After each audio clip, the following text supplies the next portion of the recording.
Welcome to another episode of the Space City X-Files. I'm your host, Rick, guiding you once again through the labyrinth of truth and speculation that forms from the world of conspiracy theories.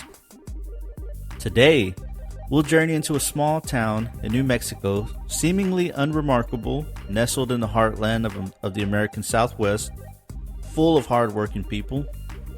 But for believers of one of the most enduring and mysterious conspiracy theories, Dulce, New Mexico is far, far from ordinary.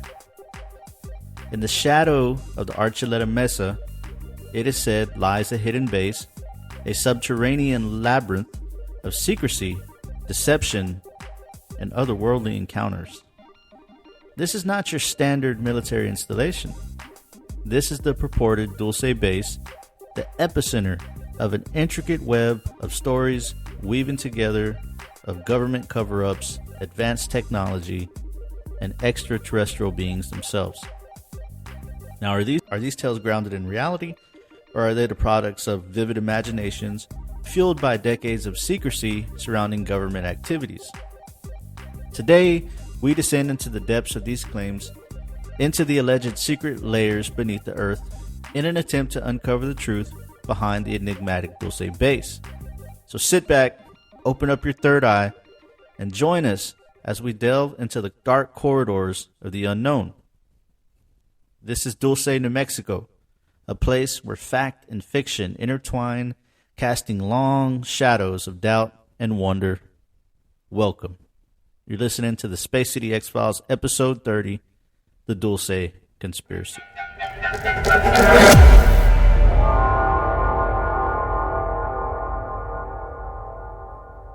Alright, before we continue our investigation into the legendary Dulce Base conspiracy, we'd like to take a moment to express our gratitude to all our listeners at Space City X-Files. Now, we strive to provide the best possible experience week in and week out by keeping episodes free of commercials and ads, and we rely on your support to help us grow and reach more who share our passion for uncovering the mysteries of the unknown. Now, if you enjoyed today's episode, we kindly request that you take a few minutes to leave us a review on the platform you're listening on. Your feedback is invaluable in spreading awareness about the show and attracting those new listeners. Additionally, if you would like to make a monetary contribution, you can always support the program by visiting our website and clicking on the Support Us tab.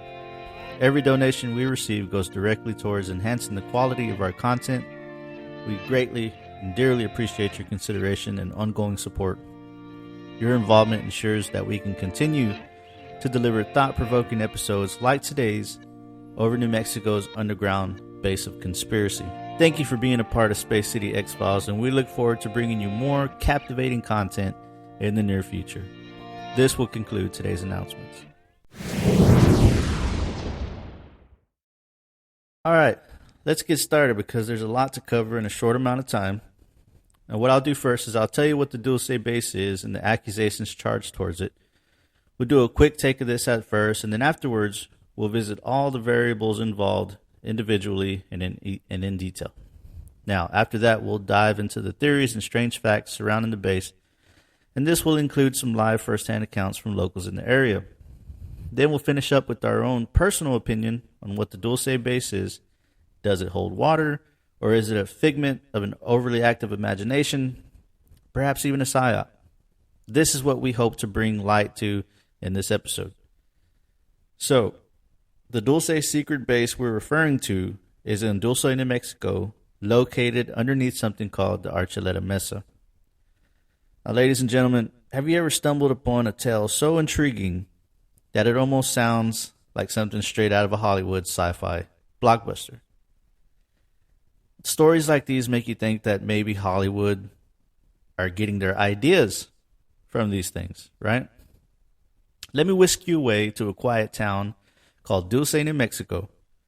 On the surface, it might seem like another small town, but if you dig a little deeper, literally, some say there are secrets buried beneath that just might challenge and change your entire worldview. Now, let me paint this picture for you. Layers upon layers of underground facilities. Not just basements or bunkers. We're not talking about the kind that your basement of their parents' house. We're not talking about those kind of basements, but an intricate web of multi-leveled chambers. Think the Umbrella Corporation headquarters. And it's not just filled with old archives or rusty machinery. No. We're talking about high-tech labs, secure containment areas, and some claim extraterrestrial inhabitants themselves. Now, where did these stories even originate from? Where did this wild tale come from? Well, a man named Paul Benowitz, who's a good man, we'll get into him more later, but in the 70s, he's the one that started the ball rolling. Now, at one time, Paul believed that he was intercepting alien communications. And he was so convinced about it that he reached out to the Air Force, the government. And many say that was his first mistake. Anyways, the story goes that the government played along, kind of muddying the waters with a bit of misinformation, leading him further down the rabbit hole and possibly leading him to his death, which, of course, we're going to go into detail more about here soon. For now, let's get back to this base. We're going to describe that first. Now, among the whispers and rumors, tales emerged of various floors dedicated to things like mind control, alien housing, stargates, and even genetic experiments involving aliens and humans. Sounds like something out of a comic book, right? And here's where it gets even more Hollywood-esque. Now, some recount a so-called violent Dulce War. The locals talk about this too, where humans and aliens had a face-off right in this underground base, leaving behind multiple casualties from both sides. It was a proper sci-fi showdown. And I know it's a lot to take in, but let me keep going. And you're right to be skeptical, by the way, because after all, extraordinary claims require extraordinary evidence, and so far, hard proof for Dulce Base, it remains elusive. Most of the stories stem from individuals with fantastical tales, but little evidence to back them up. But here's the thing. Whether you believe in the Dulce Base or dismiss it as a tale, it's an incredible narrative about our quest for the unknown. It makes you question, it ignites your imagination, and most importantly, it's a testament to the human spirit's insatiable curiosity. And before we go any further, I would like to mention that recently those alien bodies that were discovered in Peru that were thought to be a hoax for 7 years. Well, it turns out recently at this latest government hearing in Mexico, these bodies were peer-reviewed, tested, and 11 scientists signed off that these bodies are legit, that they are real, and they are not human. So you can take that how you want it, and you can apply that to this story however you want it. But I thought that was important to know. But anyways, what's the truth? Well, that, dear listeners, is for you to decide. And after you hear the following information in detail, well, perhaps you have your answer. Now, as we mentioned, this whole theory kind of kicked off with Paul Benowitz. So let's start off with an in-depth look at how he was involved. Now, Benowitz at the time, he owned a place called Thunder Scientific Labs. This was a company based in Albuquerque, New Mexico, which manufactured humidity calibration equipment for projects involving the government, the military, and NASA. Now, his home and business were near Kirtland Air Force Base, and he became interested in UFOs after receiving hearing about many reports and sightings of unidentified flying objects, UFOs, that happened to be in the area significantly around Kirtland Air Force Base.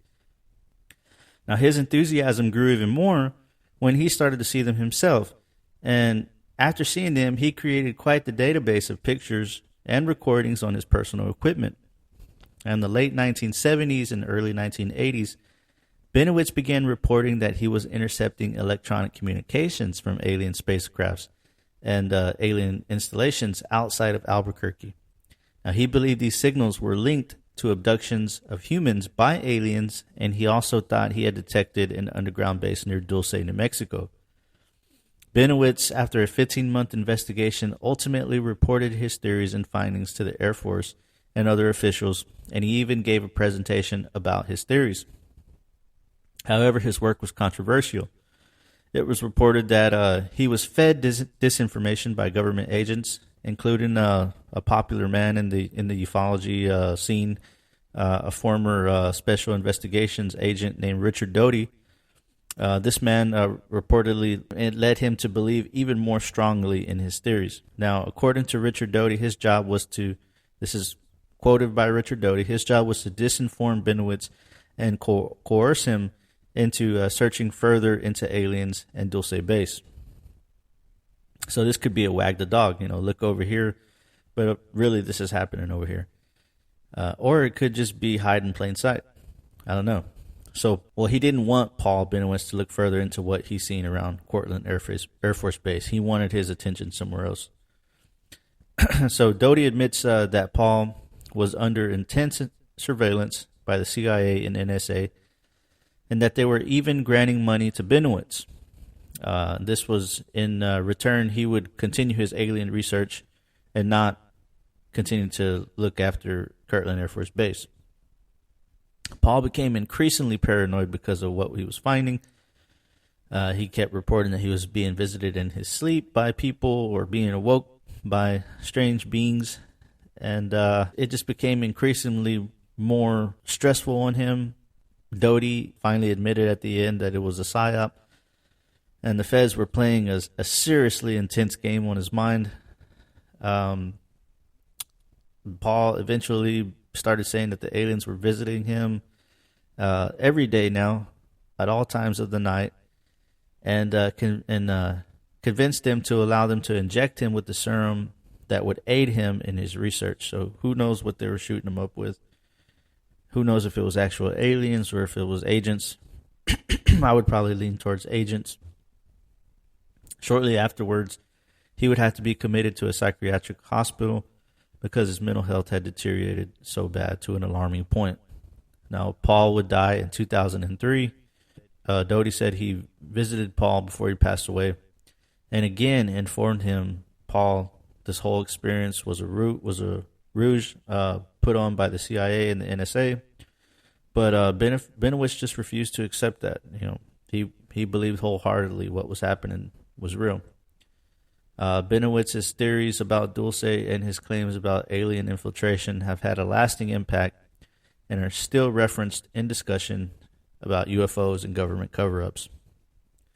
Now, despite the lack of solid evidence to back up these claims, they still are the main source for this story, and they continue to fuel speculation and debate.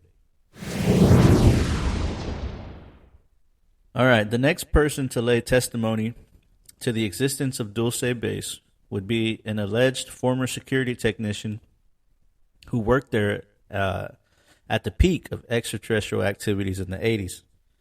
Now, Paul Benowitz may have stumbled across this mystery, but he never really could gain any solid proof to solidify what he suspected to be going on. In this case, however, of Officer Thomas Edwin Costello, he claimed that he has all the evidence anyone would ever need. Now, during his employment stint, Thomas would work on the security mainframe of all the levels of Dulce Base, from the top floor to the very bottom. And what Edwin claims to have seen is enough to keep you up at night. Costello states in an interview with an undisclosed person he knew just by talking about Dulce that his life would be instantly in danger. The interviewer asked him before they began why he felt the need to come clean about what was going on under the Archuleta Mesa. He simply said, "My greatest fear is that no one ever learns of what's happening down there, and the innocent people who are being abducted are forgotten, left to spend their remaining days in torment, knowing no one is coming to save them." For time purposes, we can only summarize what Thomas says, but the entire interview will be in the show notes. And so, in short, Thomas says that the Dulce Base is a high-tech laboratory with technology that supersedes our own. In fact, it is technology from ancient and distant alien races. Now, there are essentially three groups of aliens underground, and the relationship between them and the humans can be tumultuous. Now, the reptilians, the Greys, and the Nordics are all there, experimenting on humans ranging from adults to children, in attempts to form a hybrid race of humans and aliens joined together. I don't know about this one. This claim is out there, but a lot of people would already say that humans were merged with aliens a long time ago. I don't know. There's a bunch of different theories about that, but we'll get into that later. Some even, he continues, some even try and merge humans with animals, according to Thomas, and this is why we see the sudden rise of cattle mutilations and that sometimes spring up out of nowhere. The government knows about this, and the NSA and CIA work closely along with the aliens. He continues, now, when they mention government, it's not what you think. He says, the government we know are aware these operations are taking place, but they are not aware of the end game for the ET species.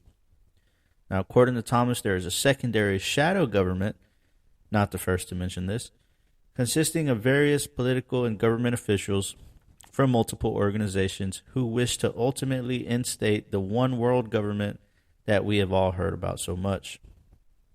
Now, Thomas eerily stated that the main goal of the reptilians who were in charge was to pit the left and the right-wing parties against each other, causing an eventual civil war.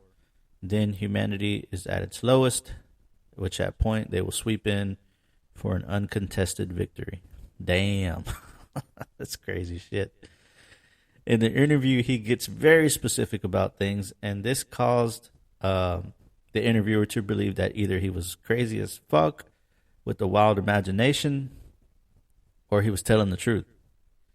In the end, it seems something or someone did indeed get to Thomas Costello, and he never got the chance to tell the rest of his story in front of the audience he desired. Shortly after the interview, he would disappear completely and was never heard from again, leaving behind a wife and child. All right, this is going to take us to the event of the alleged war that took place between the aliens and the humans at Dulce Base. Now, in this account, a survivor of the incident shares his story about the creatures living here on Earth amongst us, the backroom treaties that were made with them by the government, and the agenda that holds importance for every living thing on this planet. Phil Schneider is a name known among UFO enthusiasts and conspiracy theory circles. Born in 1947, Snyder claimed to be an ex-government geologist and structural engineer who had a Level 3 security clearance, also known as Rhyolite 38. After the death of his father, a close friend, due to mysterious circumstances, Let me read that again. After the death of his father and a close friend, due to mysterious circumstances, Snyder gained some fame by giving lectures at various conferences where he shared his stories about his alleged involvement with constructing deep underground military bases, or the acronym is, I guess it's DUM, called DUMS, for the U.S. government. Excuse me. Now, according to Snyder, the secret bases were a collaborative project between the U.S. government and extraterrestrials. Now, one of his most captivating and controversial claims involved an alleged incident that occurred in 1979 while he was working on a dome near Dulce, New Mexico. Now, according to Snyder, his team was drilling underground when they accidentally broke into an existing base occupied by extraterrestrials. In this story, he claimed that when the drilling team accidentally breached the alien base, a violent conflict ensued between the human workers and the aliens. Snyder asserted that he was one of only 3 survivors from the human side, but not before sustaining serious injuries.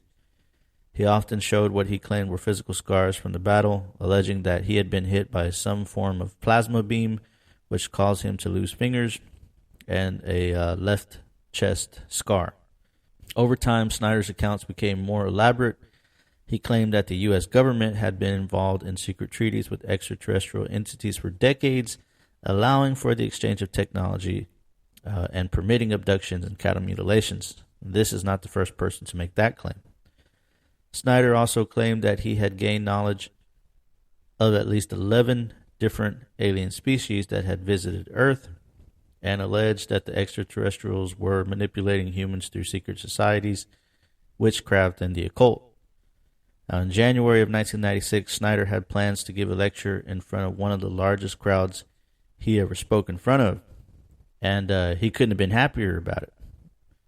According to him, there were going to be people in attendance who could really make a difference, as he put it. Unfortunately, he would never make it to that speech.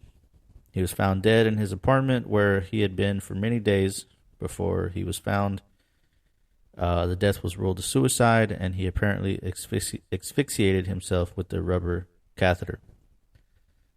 Snyder's death was met with huge skepticism, as he made known publicly that he had been attacked, stalked, and shot at recently before he passed away. No note was left, no manifesto, no motive was found as to why he would take his own life. The details surrounding Snyder's death in 1996 are still an unsolved case and have been a great subject of controversy since it happened. All right, this will bring us to the theories portion of today's show. What do the locals say about the secret Dulce Base? All right, so what we're going to do is we're going to hear a video of a local reporter asking that very question.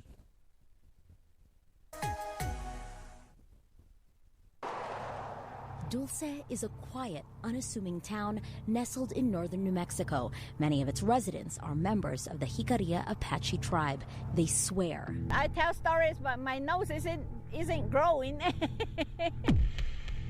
They are not making this up. They threw down a ladder from that spaceship, and then two small people started climbing down. Jerry Julian says she had her first extraterrestrial encounter right here on her Dulce ranch about 40 years ago. It was huge. I just saw the bottom of it. You know, it was like flat like this. Many of her neighbors claim similar strange sightings. Fat in the middle and kind of like rounded on the sides. You're speechless, you know? You just don't know what to think, you know? It's just like, it's like nothing you've ever encountered before. Why are stories of the extraordinary ordinary here? I do not know. I do not know.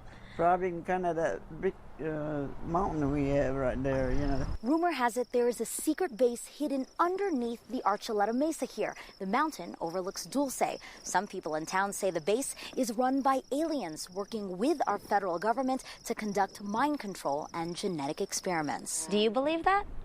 Yeah. Well, a whole bunch of people seen it, you know. Like the ground opened up, steam coming out of it. They also claim they've seen some creatures cooked up in those experiments, like Bigfoot and something half-human. Down this way, the waist down, it's a goat. It has a tail. But up here, it's a man. People tell me Dulce wasn't always a center for supernatural activity, but then sometime in the 70s, things changed. That's when cows started turning up mutilated. They just cut out in between the legs right here. We've seen one. I know it's not a predator, it's doing it. Someone's doing it. Local police never definitively said who's to blame. Locals say it has to be something out of this world. And since then,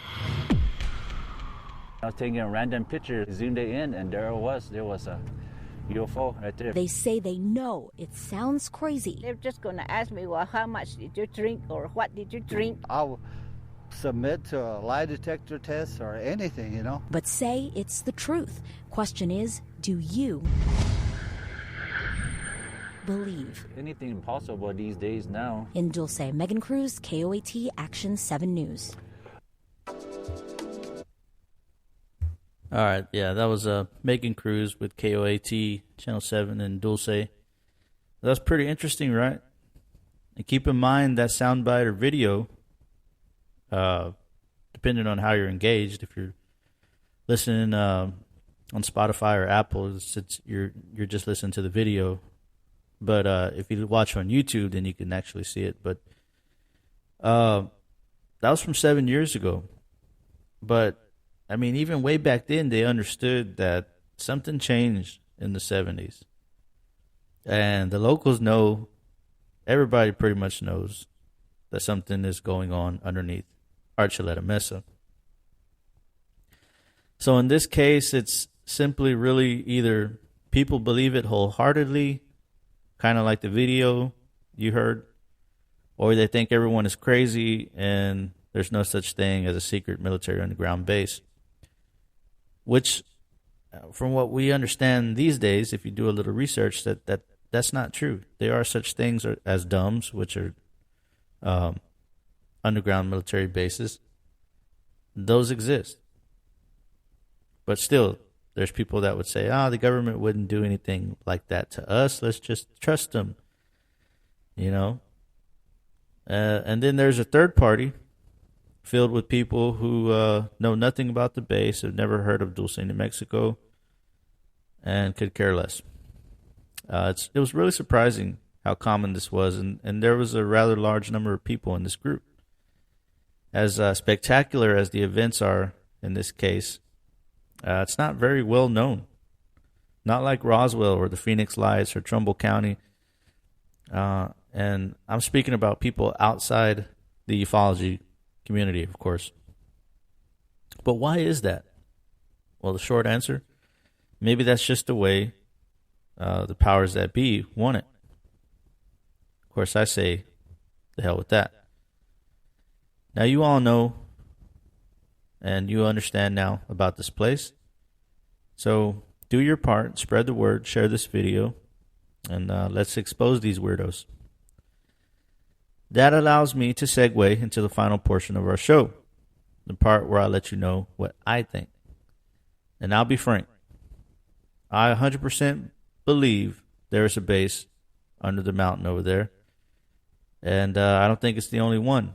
In fact, there's a theory that these underground bases are all over the United States, and they're connected.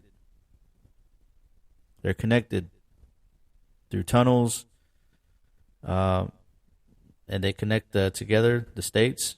And some believe that expands across the oceans and even connects countries together. And to be honest with you, I kind of subscribe to that theory. Another good point to note is that Phil Schneider mentioned all this was going down in underground bunkers. If you follow the news closely, you may have heard about a recent government intelligence agency whistleblower coming forward recently, headed by on a project headed by Dr. Stephen Greer called Disclosure 2.0. The premise of these cases call for more transparency about factions in the military, the government, who seek to keep confidential information about UFOs, technology, and extraterrestrials to themselves by failing to submit what's going on to the appointed oversight committees.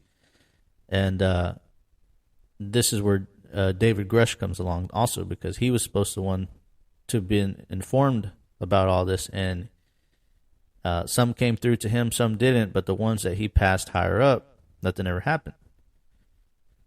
And so, the disclosure initiate says that with full confidence, Dr. Greer and his team says with full confidence that these organizations are withholding information on technology that can instantly cure the world's energy crisis. Not just our country, the whole world.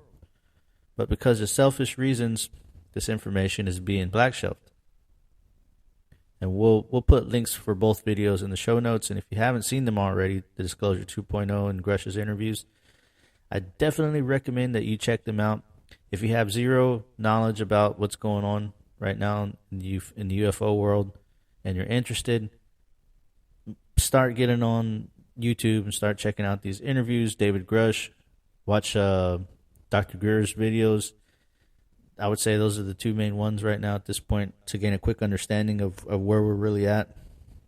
But anyway, I definitely recommend that you check out these videos. They're pretty powerful. But anyways, this is what I think. I'm not trying to sway you. I'm just giving you my personal opinion. We all know the thing about opinions is that everybody has one. So after you've done your research and you want to share yours with me, or you have your own information about the Dulce Base, feel free to reach out to me on social media. You can always hit me there, or you can reach me direct on email. You can send those emails to me at info@spacecityxfiles.com. I would love to hear what you think. Anyways, that's going to do it for today's show. I hope you were entertained. Were you not entertained? And I hope you learned something new. Keep in mind, if you appreciate these conspiracy mysteries, my podcast is just an introductory to them. I'm in no way claiming to fit all the pertinent information into one 40-minute episode. There's no way I can do that. And so if you're interested in learning more, then I encourage you to keep the research going on your own after this video. However, if you did like the show, one way you can help us break through the glass ceilings is by taking a few minutes after the conclusion to write us a small review. And man, that goes a long way. I'm telling you, you don't understand how far that goes, because you know, these things are all overseen by an algorithm that determines who gets in front of what crowd. And when you're giving reviews and you're sharing, you're giving us likes, that's putting us in front of a bigger crowd, and it's giving us an opportunity to be seen by people who are searching for these truths, like we talk about in our weekly shows. And your feedback, that does that for us. It helps us grow, and we'll be forever grateful for that. Thank you so much. I can't express it enough.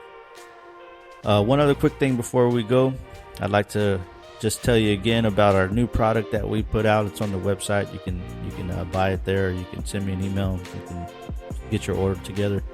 But we got a new product coming out for men's hair care.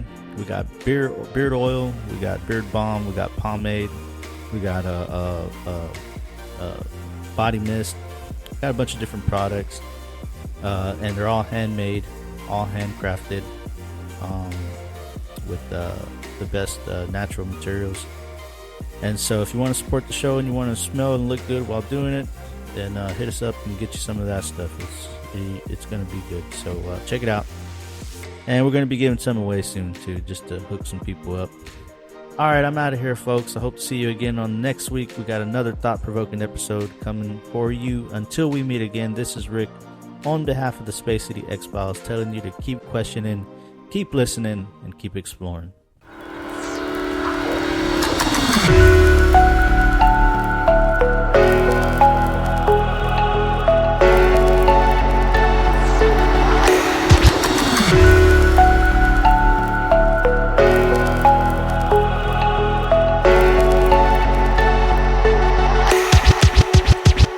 Thank you for listening to Space City X-Files. Goodbye.